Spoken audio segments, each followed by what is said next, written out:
Okay, section 3.4, we're going to be talking about multiplication of whole numbers, some of the properties, exponents. There's a lot of things covered here. We're going to do a few of them that will help you with teaching these concepts to younger students. So this first question has 3 parts, or 4 parts. There's 3 more remaining. And it wants us to show that 4 times 3 equals 12 using one of the models. Okay, so another way of thinking of multiplication, it comes from repeated addition. So when we say 4 times 3, that could be 4 groups of 3, so adding 3 4 times, or it could be 3 groups of 4, so adding 4 3 times. And the model that represents that is C.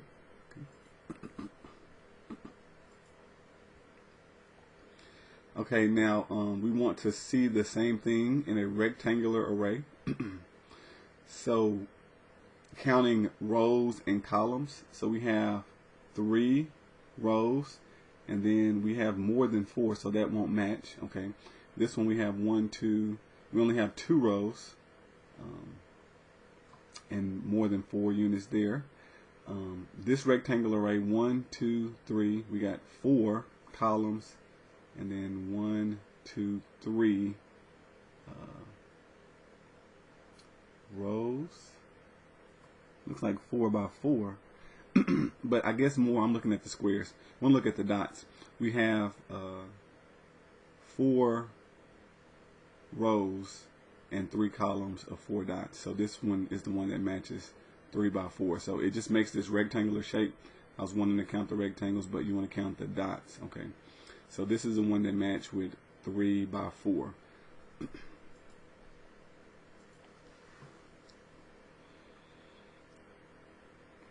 So now we want to choose the correct area.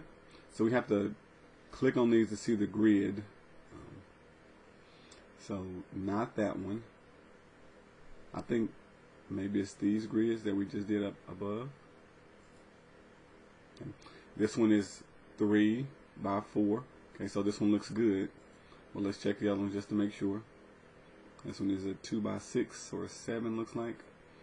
And B, it has 3 but more than 4 across. Okay, so the one that matched was the second option, which says view grid C, 4 rows by 3 columns.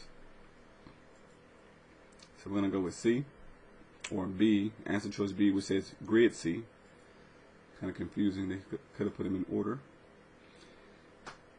And then this last one, we're going to let A equals ABCD and B equals XYZ, and we're going to choose the correct representation.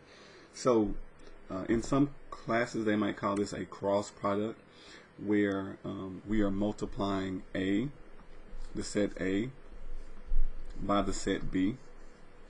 And basically all we're doing is going to pair the elements from A with an element from B. I'm going to do it by pairing all the elements together. So what you will get when you do this, I'm going to start with the first element in A, which is A. Okay, so I'm going to put a set bracket, and I'm going to have a pair A.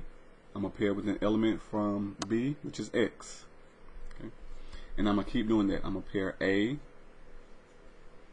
with Y, and then we're going to pair A with Z.